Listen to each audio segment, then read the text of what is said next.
Good morning, everyone. Welcome to Sober Jable. I am Joshua Abel, just hanging out here on this Monday morning with a cup of coffee out on the patio. Had a couple of cigarettes. I'm out here with my sister's dog, Faith. She's out just sniffing around, loving being outside on the patio. Well, today is a pretty calm day. I've got to go in for certification for the server job. That shouldn't take more than a half hour. And as far as I know, I'm not scheduled tonight. I shouldn't be. I'm going to dress like I'm not because I don't want to work tonight. Well, actually, I don't want to work ever. So, but we all know that's not going to happen. Other than that, I've got to check on my moped. The people have had it for a week now. And, I called the first couple of days and they hadn't even touched it. Well, for Saturday, I called them and they had finally gotten around to taking a look at it, and hopefully it's done by now. Maybe the carburetor, maybe the gas, I have no idea. But what I'm finding out here in North Carolina, they kind of take their time when it comes to actually doing something, and my sister and her husband have both attested to that fact. I don't know, they just have a very casual outlook on working and getting things done. And then I think Katie and I are going to Lidl's to pick up some beef ribs.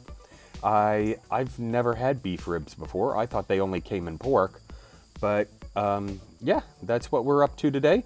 I'm sure I'll check back in later with some topic to talk about. But other than that, have a great morning. So I passed my test and I can officially start working at the restaurant. Go me. Now, if I had not passed that test, I would have had to have gone through training all over again. So another 5 days with very little pay. So I start on Wednesday. Right now we're going to go into Ingles and grab those beef ribs. So let's head on in. Andrew and Derry have stuff for service on one, Andrew.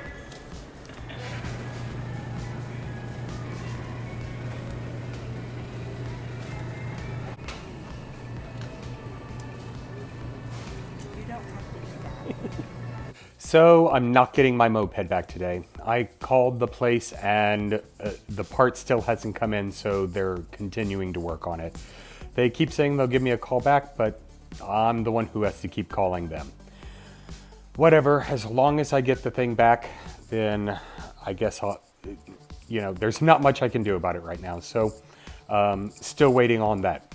But what I would like to talk about are some of the voids that have been left by putting down the bottle. I've noticed that, since this time in quitting drinking, that there's a lot of empty space in my life where alcohol wouldn't necessarily fill those voids, but it would kind of create a mask over them, so I didn't pay attention.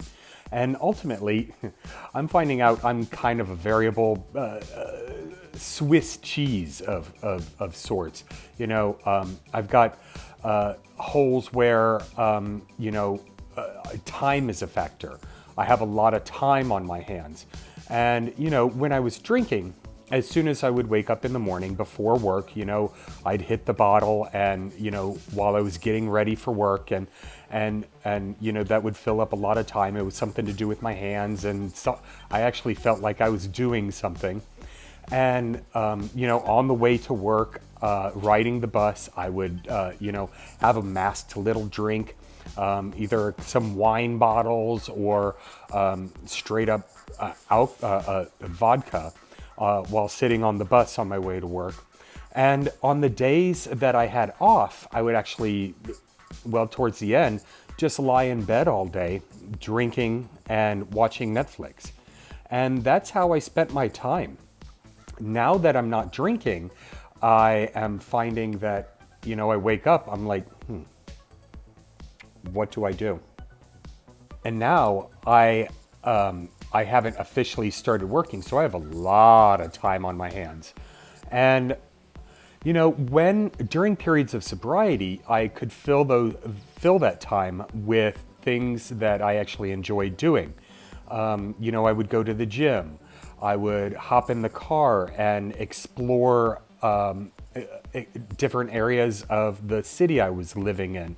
I would travel. I would do everything else. I'd go on walks. I'd play with my dog. I'd, do all these other things to fill the time. And now I'm not able to do that at this moment yet, but I have something to look forward to fill up that time. Now, once I start working the schedule, a lot of that time will be filled up. I'll be traveling back and forth and filling up time that way. So time, I'm not someone who likes to just sit and do nothing soberly. I like to be doing something. I like to be active. So time is definitely a void. Another void is health. Drinking, I gained, 60 pounds, and my skin was all blotchy and nasty. It wasn't as smooth and soft as it once was. But in drinking, I didn't really care. None of my clothes fit. I typically have to wear basketball shorts and t-shirts as something that will actually fit me. So, like I said, I always liked going to the gym. So that's something I'm going to want to start incorporating into my routine. Once I get into the habit of working out and start enjoying it again, it's not so much a chore, and start seeing the results, then I'll be able to gain that health. I'll also be more conscious of the food that I put in my body. When I was drinking, there were periods where I would go 2-3 days without eating anything solid. It would just be what alcohol I would drink. And when I did actually eat something, it was a quick fast food type food that was high in fat, high in carbs, and then I just lay around all day. And now that I'm sober, I'm more conscious about how I look. I look in the mirror and I'm like, I am disgusting. I'm disgusted by myself. Like, I don't want to look like this. This is not the best me. So I'm looking forward to getting back into the gym and then starting to eat more consciously. Another void that I'm finding is socially. I've never been a real social person. Going up to people and having conversations, especially people I don't know, is really awkward to me. I'm more of an introvert. It's hard for me to spark up conversations with people I don't know, unless I was drinking. Drinking really provided that social lubricant so that I could potentially be the life of the party, which is something I've always admired in some people. Being able to go to a party and just be able to talk to anyone, and actually getting out and mingling with people in different environments. Now, when I was sober, I really enjoy theater.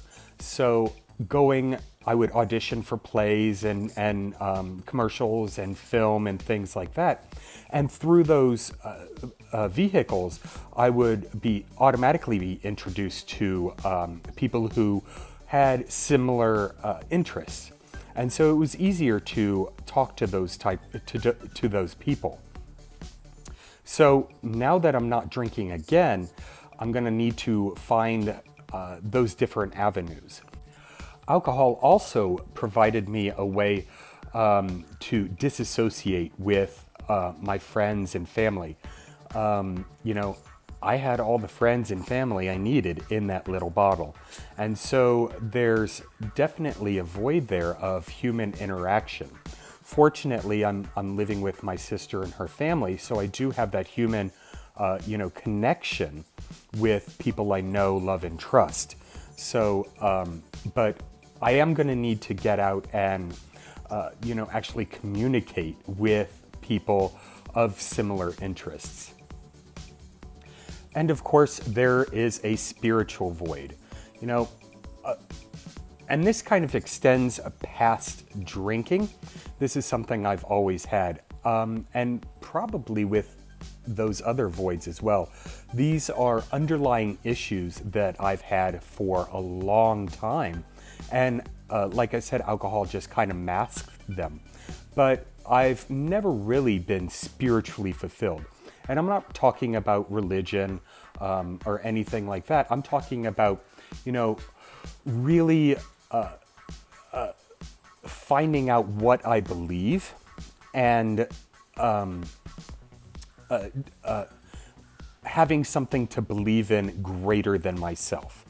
So, you know, I'm fortunate enough to have my sister and her family who go to church on a religious basis. They have a very strong religious and spiritual foundation.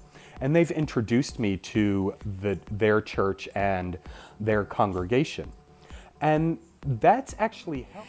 And that's really helped at least give me something to think about, some sort of consideration on moving along the path of finding out what I believe in. And, you know, every time I've gone to church with them, I've felt better. It may or may not be the exact right fit for me. I don't know yet. And I'm okay with not knowing that right now. You know, I'm enjoying the journey of where this is taking me. And her husband, Brian, is so devoutly religious in his faith that, you know, he would like to pursue it as a career, spreading the word of God and being very evangelistic about it. And I admire that. I find that really fascinating, and I enjoy hearing him speak and preach to the congregation when he has the opportunity. You could definitely tell that he has a passion for it, and you know, just to see that passion in someone else, that spiritual passion, kind of gives me hope and admiration for what the future holds for me.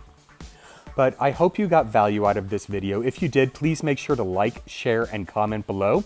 If you do subscribe, please make sure to hit that bell. I post videos on a pretty regular basis, so I wouldn't want you to miss out. If you have any comments, questions, please do so below. I'm excited to hear whatever you have to say about it, good, bad, whatever. But I hope this serves you well, and have a great night. Take care. She got a cheese sample and is not liking it too much.